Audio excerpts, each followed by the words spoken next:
everyone, it's Laura, and today I am filming an unhaul video. I'm not sure if I have enough people interested in my channel to care about what I unhaul, but I know that I love watching haul and unhaul videos of other people. So I'm on vacation this week and I have a huge stack of books that I am going to be taking care of one way or another. So I figured I might as well document it, and if anyone cares to watch, then it's here. So these books, basically, I'm going to try and sell some of them to the used book superstore in Burlington, Mass. See if I can get a credit so I can buy some other books there. They only take books though if they're within 10 years. So, or like super popular, obviously. They have like a rare book section or classics or something like that. But none of the books I have here are those. So there's only some of them I can sell. I do have a few free libraries around that I'm going to try and give some books to. And then I don't know what I'll do with the rest. See where I can donate them. And I don't know. I haven't looked into if any libraries around accept any donations or anything. But that's a problem for future Laura. I'm just going to film this for now, figure out all the logistics after. So, starting off, the first books I am unhauling are from Maria V. Snyder. These are from the Poison Study series, Shadow Study, Night Study, and Dawn Study. And these are basically, I'm getting rid of because I don't think I've ever read these. I read the first three in the Poison Study series and I really enjoy them, and so they're still going to be up on my shelf, but they're kind of complete in a trilogy, and these ones, I feel no need to read them at this point in time, considering it's been years and years since I read the original. For now, I'm getting rid of these. It also always bugged me that two of these books had kind of like more matte finishes, and then this one was super shiny, and they had a different height. I like things to match, so that's very frustrating for me. So I'm getting rid of these. I'm also unhauling Looking for Love in All the Haunted Places, which I did do a review on my channel about, so there's that. Modern Girl's Guide to Magic. This one I had initially put on my fall TBR because it mentions magic and witches and stuff, and this is kind of the season to read that. Only for me to start to read it and realize that I've read the book before. So obviously it didn't leave much of an impact on me. I did recall more as soon as I started on like chapter 2, and I remember more of the plot. But it didn't leave enough of an impact where I want to continue on in the series, so why bother? Wicked Deep, which really pains me because I absolutely love this cover. But it was a struggle for me to get through this book at the time that I read it. And it's basically about 2 centuries ago, 3 sisters were sentenced to death for witchery. And stones were tied to their ankle and they were drowned in the deep water surrounding the town. Now for a brief time each summer, the sisters return, stealing the bodies of 3 troubled girls so that they may seek their revenge, luring boys into Sparrow's Harbor and pulling them under. And it just didn't, the story, it sounds really interesting, but I didn't really like the main character. I didn't really get involved in the story. And then I was kind of unsatisfied by the conclusion, so just not for me. And as much as it pains me, I will get rid of this beautiful cover and someone else can hopefully enjoy it on their shelves. Next up is Small Town Big Magic and Big Little Spells. I honestly had thought that I had already unhauled this book, but when I did the review for this book, but it turns out that I'm just a disorganized mess and it was hidden behind a pile of other things. So I absolutely loathe this first book. I really enjoyed the second book in the series. I'm going to continue, but they're on Everend and I'm listening to them in audiobook format. And normally I like the complete series on my shelves, and I just cannot, for whatever reason, force myself to have this on my shelf. And as much as I like this book, I don't see it as something that I'm going to want to reread and reread again in the future. So I have limited space on my shelves. I will save it for the best books that I really enjoy and see a lot of future rereading potential in. So, and then there is the Pumpkin Spice Cafe. I was not a fan of this. I am keeping the second book, The Cinnamon Bun Bookstore, because I really did enjoy that. I could see myself rereading that book. This one I have no interest in rereading in the future. It was all right, but the characters, they didn't grow on me. I wasn't really drawn to them. So this is really popular nowadays. Might as well put it on the shelf for someone else to pick up and enjoy, hopefully a lot more than I did. Then we have The Emperor and the Endless Palace. I have a whole rant review on my channel about this and how I'm eager to get rid of it as soon as possible, because I thought it was basically a tale of two lovers that their souls or their reincarnations meet in age after age, and then they finally overcome all their troubles and live happily ever after, and that's not what this was. And I have two Rick Riordan books, The Hidden Oracle from the Trials of Apollo and Magnus Chase, because for a while there, when I was in my Percy Jackson phase, I was basically picking up every single thing that Rick Riordan was putting out. And what is it, the Red Pyramid or whatever, the Egyptian ones. I loved Egypt, and I studied a lot about their culture and their mythology and the pharaohs, and I did not like that series. And then Magnus Chase, I actually had DNF'd it. I pulled out before this a bookmark of where I was somewhere around, like, I had read probably about like this much of it or something, and I just never felt the need to continue. And then this one, I honestly have never even read. I like Percy Jackson a lot, and maybe I'll go online and read kind of what happens. But honestly, after the first 10 books, that's enough for me at this point. I don't really feel the need or desire to continue. And maybe that will change in the future at some point. But for now, I have no interest in it. And I feel kind of bad saying that, because I really like Percy Jackson still to this day. And I will be happily reread any of those first 10 books. But these ones I'm not really interested in right now. Is this book When? And I love this book a lot. It's about a girl who, it has Maddie, who has the ability to see, hovering in people's heads to see the date of their death. And this caused a lot of trouble when she was a child, because obviously she would make comments on those dates and stuff.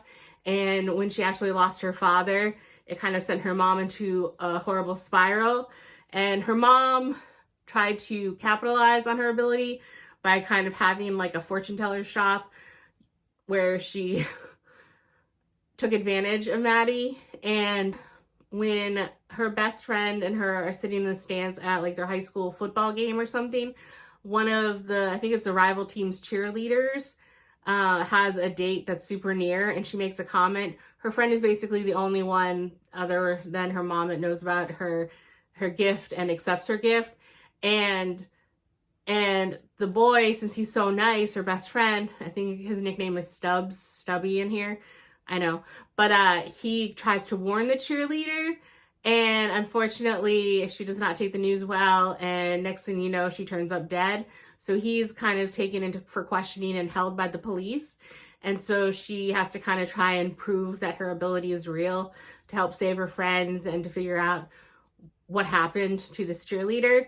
And the only reason I think about this book a lot, and it's one that I constantly go back and reread sections. So the only reason I'm honestly getting rid of this book is because, unfortunately, there's somehow a little bit of stain on the cover, and I want a pristine copy on my shelf, so I ordered another one and have online, and it happens to have be a signed copy. So wins all around for that. Then The Girl Who Chased the Moon. I did a review for this on my channel. It was cute, about a girl who moved to her mother's small hometown after her mother's passing, and there's kind of little magical elements in there, and she kind of finds a place to call her own and tries to fit into the society. Her mother was notorious, and so she kind of has to overcome her mom's bad reputation. And it was quaint, it was cute, but it's not something that's going to have a high rereadability for me, so getting rid of it. And then the entire series of selection books that I have, I was a selection girly for a while there. I'm not even sure when all of these came out. I think the first one was in like 2012 or something, so over 10 years at this point. And I read the first trilogy around the same time I read Twilight. Yes, I liked Twilight then, and I liked the selection. And I did have issues with it at the time. I did kind of roll my eyes a little at the name America Singer, and I did loathe the love trial. I liked Maxon, but I didn't like, what was the other guy's name? Aspen. I did not like Aspen. I hated Aspen. I wanted him to go away and disappear. But overall, I did like the first 3 books enough: the selection, the elite, and then the one. And so I had them on my shelves for a long time. I've moved past that. I'm not interested in rereading them. And then I will be frankly honest, the books about her daughter, the heir, the crown, and then the selection stories, I bought all 3 of these books and I have not read any of them. I have no interest to go back and read them at this point. So they're just taking up, between all 6 books, a lot of room on my shelf that I could use for something that I will enjoy. So these are going away. Then I have some Tamora Pierce books, and these ones, I am having to donate some of them. I'm trying to return others. This is basically because the Circle of Magic, it's a quartet. They're kind of like middle grade, I want to say. I really enjoy these books. I like them a lot. I've actually just recently listened to all of them on audiobook again, and I really enjoy them. But I bought them all at the time after being recommended them by a friend, and basically took any copy I could get on Amazon, and none of the covers match, and it really aggravated me.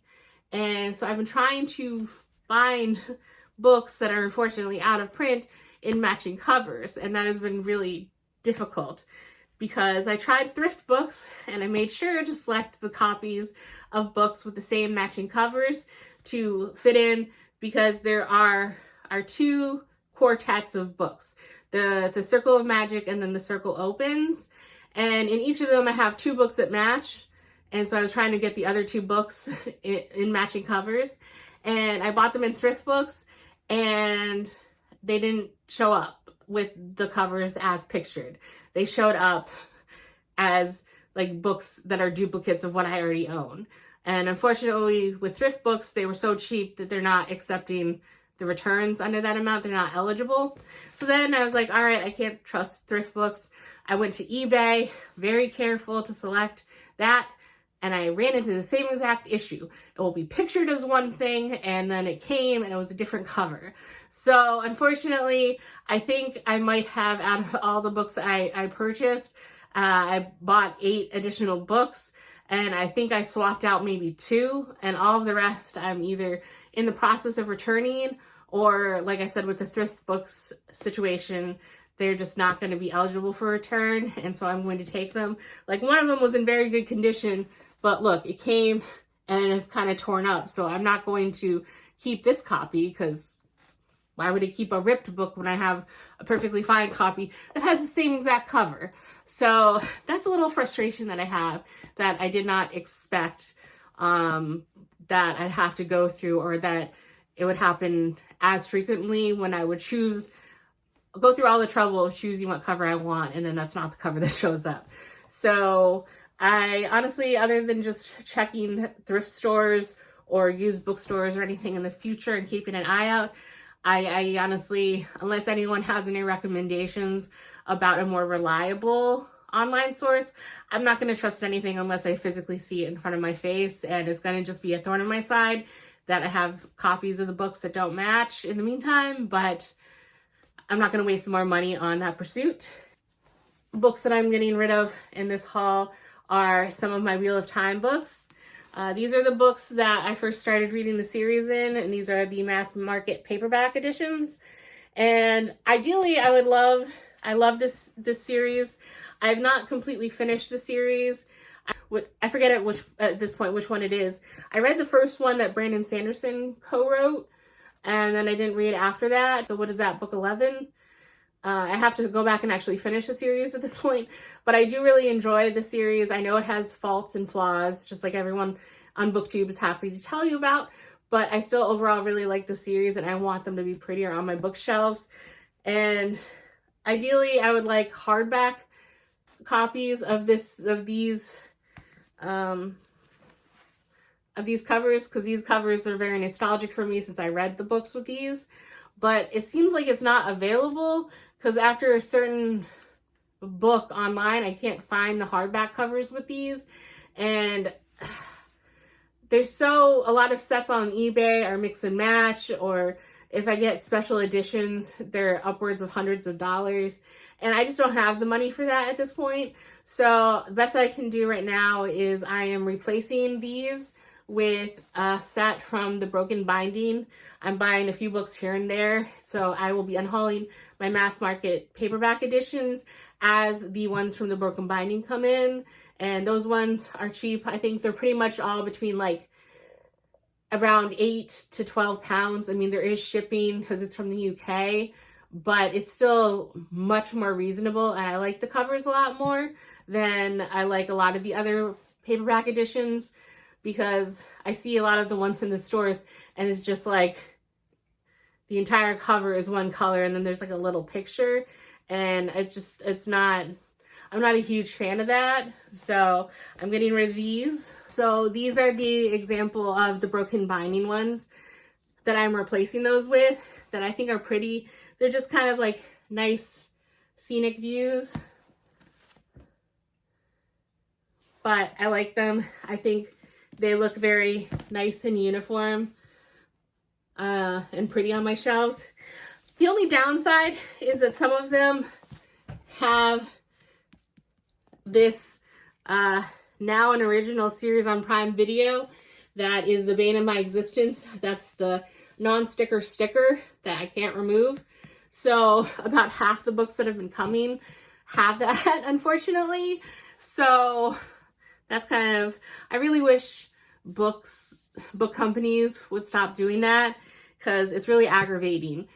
And just like there's ones with like TikTok and stuff, like if you're gonna have this on your shelf, this or any other book, what are you gonna do 10 years in the future? You're not gonna want that reminder. But I don't know, overall I still really like these editions, so I'm going to continue my collection of these. Hi everyone, it's the next day, and I've actually, since I'm on vacation, I took the time to actually look through my bookshelves, because honestly, there's stuff on there that I don't remember buying, that I haven't seen in years, that looks unfamiliar to me. And I figured if I was going to unhaul the other stuff, I might as well look through that just to see if there's anything that I immediately wanted to get rid of that's still on my shelf. So a lot of this stuff, it was really kind of scary when I did look some of the things when I searched it on Amazon, because I wanted to know if they were series, if all the books are out. I'm not about to get in the middle of a series that's not finished or that's like excessively long, and other ones I'm just not interested in anymore. But when I was searching on Amazon, some of these I've owned since like 2015. My tastes have changed a lot since then. So unfortunately, there are still a lot of YA that I had bought somewhere along the way, but I kept a lot of them because they sound interesting. And even if a lot of them are duologies or trilogies, I figure I'll give the first book a shot and see. But I had to make sure that all the books were out and kind of go from there. But first one I'm getting rid of is Lark Rising. I know at some point I started this. I think I only got like halfway, but I have no memory of reading it. But apparently this was part of a series and only 2 books were ever out. There was supposed to be how there were 4 guardians, and so there was supposed to be a book 3 and 4. And when I searched online, this is an old book at this point, and there's no plans to release books 3 and 4 anytime soon. I found a thread on Goodreads where the author 8 years ago had even said that there was no plans yet for releasing 3 and 4, and I think it might have been a publishing issue. But anyway, it's a series that just has no resolution, so I'm not going to bother trying to pick this up again just to get stuck 2 books into an uncompleted series. Then similar is Gates of Thread and Stone. I believe I saw this wasn't finished either, and I'm not really interested anymore in it. So, Never Let Me Go. I know this is a popular one. I read it in high school. Wasn't a huge fan of it. Some of the classics I'm keeping from high school, like The Picture of Dorian Gray. I love that. East of Eden. I loved that. Moby Dick, mostly to prove that I read that. This one I was never a huge fan of. I saw the movie, but once you kind of know the story, it's not very rereadable to me, and it's not something that I really care to hold on to, so I'll give it to someone else who's more into this type of literature. And these 2 books by Christine Feehan, when I looked at them, I guess, I don't know if it's slightly different from like the Cosmere or something. It appears that she has made kind of a universe with the Carpathians. And so I don't know if they're all standalone or if any of them tie into each other. But according to Amazon, there's 38 books in the Carpathians, and these are 2 of them. And neither of the plots sounded interesting enough for me to want to even further dive into if there's a correct order or if you can. I'm getting rid of them. I have far too many books that I want to read and far too many that I'm still giving another shot on my shelves. I'm just going to get rid of these. Black Prism. I think I bought this book at some point when I was in the middle of reading Wheel of Time because I wanted all the fantasy. And since then, I've heard a lot about this book and the pros and cons and how some of the concepts are great and some of the later books improve on issues people had with the first book. I'm just not interested from what I've heard about the series, so I will donate it somewhere for someone that is interested in it. And then lastly, Black Dog. This oddly is another one that's a part of a series, but I believe it is complete. I think it's a trilogy. But it was a gift to me at some point, and honestly, it does not sound interesting to me at all. I actually had a hard time even just reading the synopsis, and it's not anything that interested me to open up the book and continue on, so gotta get it off my shelves. So with that, that is truly the end of my current unhaul, and I will be so happy when I get all of these out of my living space so that I can continue working on the stacks that don't currently fit on my bookshelves and hopefully get it down so that it all fits on my bookshelves, and then work my way through what else I have that's still been on the shelves since 2015. So that's it, and I will see you in the next video. Bye.